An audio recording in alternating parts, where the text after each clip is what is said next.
ವೀಕ್ಷಕರೆಲ್ಲರಿಗೂ ನಮ್ಮ ವಾಹಿನಿಯ ವಿಶೇಷ ಕಾರ್ಯಕ್ರಮಕ್ಕೆ ಸ್ವಾಗತ.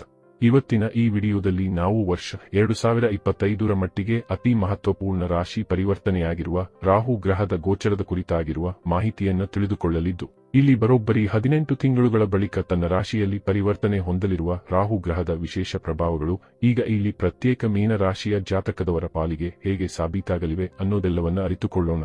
ಅದಕ್ಕೂ ಮುನ್ನ ಎಂದಿನಂತೆ ನಮ್ಮ ವಿನಂತಿ ಎಂದರೆ, ನೀವಿನ್ನೂ ನಮ್ಮ ಚಾನೆಲ್ ಸಬ್ಸ್ಕ್ರೈಬ್ ಮಾಡಿಲ್ಲವೆಂದರೆ ಈ ಕೂಡಲೇ ನಮ್ಮ ಚಾನೆಲ್ ಅನ್ನ ಸಬ್ಸ್ಕ್ರೈಬ್ ಮಾಡಿ. ಜೊತೆಗೆ ನಮ್ಮೆಲ್ಲ ವಿಡಿಯೋಗಳ ನಿರಂತರ ಅಪ್ಡೇಟ್ಸ್ಗಳಿಗಾಗಿ ತಪ್ಪದೇ ಪಕ್ಕದ ಬೆಲ್ ಐಕಾನ್ ಬಟನ್ ಕೂಡ ಕ್ಲಿಕ್ ಮಾಡಿ. ನಿಮ್ಮ ಜೀವನದಲ್ಲಿಯೂ ಏನಾದರೂ ಸಮಸ್ಯೆಗಳು ಬಾಧಿಸುತ್ತಲಿದ್ದರೆ ಈ ಕೂಡಲೇ ಸ್ಕ್ರೀನ್ ಮೇಲೆ ಕಾಣ್ತಿರುವ ನಮ್ಮ ಗುರೂಜಿ ನಂಬರ್ಗೆ ಕರೆ ಮಾಡಿ ಶೀಘ್ರವೇ ಶಾಶ್ವತ ಪರಿಹಾರ ಕಂಡುಕೊಳ್ಳಿ. ವೀಕ್ಷಕರೇ, ಛಾಯಾಗ್ರಹವೆಂದು ಕರೆಯಲಾಗುವ ರಾಹು ಗ್ರಹದ ರಾಶಿ ಪರಿವರ್ತನೆಯು ಪ್ರತಿ 18 ತಿಂಗಳಿಗೊಮ್ಮೆ ಉಂಟಾಗುತ್ತದೆ. ಪ್ರಸ್ತುತ ಇಲ್ಲಿ ವರ್ಷ 2025ರ ಮೇ ತಿಂಗಳಿನ 18ನೇ ತಾರೀಕಿನ ಭಾನುವಾರದ ದಿನದಂದು ರಾಹು ಗ್ರಹವು ಕುಂಭ ರಾಶಿಯನ್ನ ಪ್ರವೇಶ ಮಾಡಲಿದ್ದಾನೆ. ಇಲ್ಲಿ ರಾಹು ಗ್ರಹದ ಈ ಗೋಚರ ಮುಂದಿನ 18 ತಿಂಗಳುಗಳವರೆಗೆ ಇರಲಿದ್ದು, ವರ್ಷ 2026ರ ಡಿಸೆಂಬರ್ ತಿಂಗಳಿನ 5ನೇ ತಾರೀಕಿನ ದಿನದಂದು ಕುಂಭ ರಾಶಿಯಿಂದ ರಾಹು ಗ್ರಹವು ನಿರ್ಗಮಿಸಲಿದ್ದಾನೆ. ವೈದಿಕ ಜ್ಯೋತಿಷ್ಯದ ಅನುಸಾರ ರಾಹು ಗ್ರಹವು ಒಂದು ಪ್ರಭಾವಶಾಲಿ ಗ್ರಹವಾಗಿದೆ. ರಾಹು ಗ್ರಹವು ಯಾವ ಗ್ರಹದೊಂದಿಗೆ ಯುತಿಯನ್ನು ಹೊಂದುತ್ತಾನೋ ಆ ಗ್ರಹದ ರೀತಿಯ ಫಲಗಳನ್ನೇ ಪ್ರದಾನ ಮಾಡುತ್ತಾನೆ.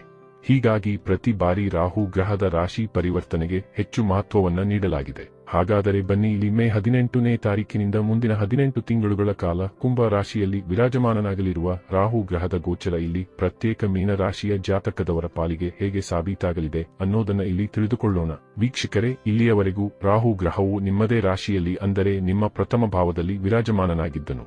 ಈಗ ಮೇ ತಿಂಗಳಿನ 18ನೇ ತಾರೀಕಿನ ದಿನದಂದು ರಾಹು ಗ್ರಹವು ಮೀನ ರಾಶಿಯಿಂದ ನಿರ್ಗಮಿಸುವ ಮೂಲಕ ಕುಂಭ ರಾಶಿಗೆ, ಅಂದರೆ ನಿಮ್ಮ ದ್ವಾದಶ ಭಾವವನ್ನು ಪ್ರವೇಶಿಸಲಿದ್ದಾನೆ.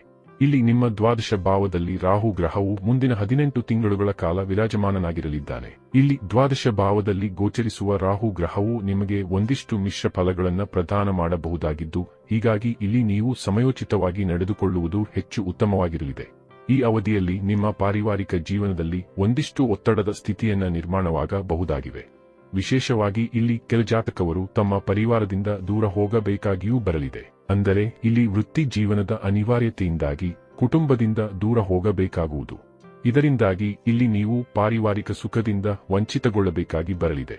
ಆದರೆ ಇಲ್ಲಿ ನಿಮಗೆ ಇತರೆ ಸಂಬಂಧಗಳಲ್ಲಿ ಖಂಡಿತ ಸುಖದ ರೀತಿಯ ಅನುಭೂತಿ ಉಂಟಾಗಲಿದ್ದು, ಖಂಡಿತ ಸಮಯ ನಿಮ್ಮ ಹಕ್ಕಿನಲ್ಲಿ ಗೋಚರಿಸಬಹುದಾಗಿದೆ. ಇಲ್ಲಿ ವಿವಾಹಿತ ಜಾತಕದವರು ತಮ್ಮ ವರ್ತನೆಯಲ್ಲಿ ಒಂದಿಷ್ಟು ಸಂಯಮ ಹೊಂದುತ್ತಾರಾದರೆ ಈ ಅವಧಿಯಲ್ಲಿ ನಿಮಗೆ ಖಂಡಿತ ವೈವಾಹಿಕ ಸುಖದ ಪ್ರಾಪ್ತಿಯಾಗಲಿದೆ.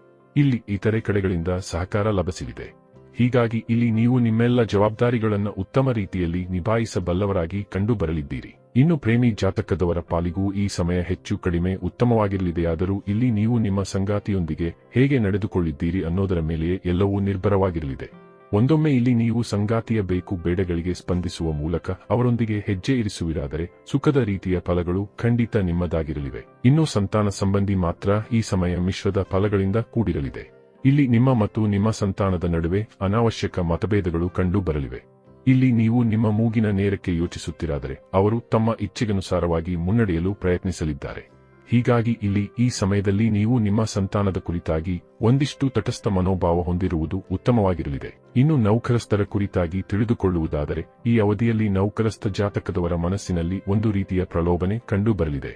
ಇಲ್ಲಿ ತಮ್ಮದಲ್ಲದ ಲಾಭಕ್ಕಾಗಿ ನೌಕರಸ್ಥರು ಕೈಚಾಚುವಂತೆ ಕಂಡು ಬರಲಿದ್ದಾರೆ. ಇದು ಎಲ್ಲೋ ಒಂದು ಕಡೆಗೆ ನಿಮಗೆ ವೃತ್ತಿ ಬದುಕಿನ ಹಿನ್ನಡೆಗೆ ಕಾರಣವಾಗಬಹುದಾಗಿದೆ.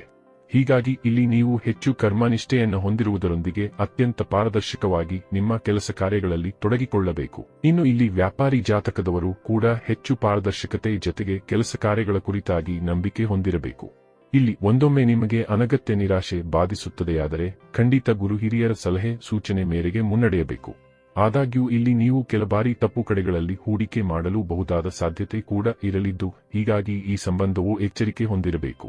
ಸಮಾಜದಲ್ಲಿ ಗೌರವಾನ್ವಿತರಿಗೆ ಹೆಸರು ಕೆಡಿಸುವ ಹುನ್ನಾರವೂ ಕೂಡ ಈ ಅವಧಿಯಲ್ಲಿ ನಡೆಯಬಹುದಾಗಿದ್ದು, ಇಲ್ಲಿ ನೀವು ಅನಗತ್ಯ ವಿವಾದಗಳಲ್ಲಿ ಮಧ್ಯಸ್ಥಿತಿಕೆಯನ್ನು ಸಹ ವಹಿಸಬಾರದು. ಇಲ್ಲಿ ಏನೇ ಮಾಡುತ್ತಿರಾದರೂ 10 ಬಾರಿ ಯೋಚಿಸಬೇಕು. ಇಲ್ಲಿ ಮನೆ ಪರಿವಾರದವರ ಸಹಕಾರವನ್ನ ತಪ್ಪದೇ ಪಡೆದುಕೊಳ್ಳಬೇಕು. ಇಲ್ಲಿ ವಿಶೇಷವಾಗಿ ನಿಮಗೆ ಸಮಸ್ಯೆಗಳು ತಲೆದೋರಿದಾಗ ನಿಮ್ಮ ಕುಟುಂಬದವರನೇ ನಿಮಗೆ ಬೆನ್ನೆಲುಬಾಗಿ ನಿಲ್ಲಲಿದ್ದು, ಹೀಗಾಗಿ ಸರ್ವತಾ ಕುಟುಂಬದ ಕುರಿತಾಗಿ ಇಲ್ಲಿ ನೀವು ನಿರ್ಲಕ್ಷ್ಯ ಹೊಂದಿರಬಾರದು. ಜೊತೆಗೆ ಈ ಅವಧಿಯಲ್ಲಿ ಆರೋಗ್ಯ ಸಂಬಂಧಿ ವ್ಯತ್ಯಯಗಳು ಕೂಡ ನಿಮ್ಮನ್ನ ಬಾಧಿಸಬಹುದಾಗಿದ್ದು ಈ ಕುರಿತಾಗಿಯೂ ಜಾಗೃತೆ ಹೊಂದಿರಬೇಕು. ಒಟ್ಟಾರೆಯಾಗಿ ಇಲ್ಲಿ ರಾಹುವಿನ ಗೋಚರದ ಪ್ರಭಾವಗಳು ಬಹುತೇಕ ನಿಮ್ಮ ಪಾಲಿಗೆ ಉತ್ತಮವಾಗಿರಲಿವೆಯಾದರೂ ಕೆಲಕಡೆಗಳಲ್ಲಿ ಖಂಡಿತ ನೀವು ಎಚ್ಚರಿಕೆಯನ್ನ ಸಹ ಹೊಂದಿರಬೇಕಾಗುವುದು. ಹೀಗಾಗಿ ಇಲ್ಲಿ ಸಮಯಕ್ಕನುಗುಣವಾಗಿ ನಿಮ್ಮ ದಿನಚರಿಯನ್ನ ನೀವು ಸರಿದೂಗಿಸಿಕೊಂಡು ಮುನ್ನಡೆಯಬೇಕು. ವೀಕ್ಷಕರೇ, ಬರೋಬ್ಬರಿ 18 ತಿಂಗಳುಗಳ ನಂತರದಲ್ಲಿ ತನ್ನ ರಾಶಿಯಲ್ಲಿ ಪರಿವರ್ತನೆ ಹೊಂದಲಿರುವ ರಾಹು ಗ್ರಹದ ಮಹಾಪರಿವರ್ತನೆಯ ವಿಶೇಷ ಮಾಹಿತಿ ಇದಾಗಿದ್ದು, ಈ ಮಾಹಿತಿ ನಿಮಗೆ ಇಷ್ಟವಾದರೆ ವಿಡಿಯೋವನ್ನು ಲೈಕ್ ಮತ್ತು ಶೇರ್ ಮಾಡಿ. ಹಾಗೆ ನಮ್ಮ ಚಾನೆಲ್ ಅನ್ನು ಸಬ್ಸ್ಕ್ರೈಬ್ ಮಾಡುವುದರೊಂದಿಗೆ ತಪ್ಪದೇ ನಮ್ಮೆಲ್ಲ ವಿಡಿಯೋಗಳ ನಿರಂತರ ಅಪ್ಡೇಟ್ಸ್ಗಳಿಗಾಗಿ ಪಕ್ಕದಲ್ಲಿರುವ ಬೆಲ್ ಐಕಾನ್ ಬಟನ್ ಕೂಡ ಕ್ಲಿಕ್ ಮಾಡಿ.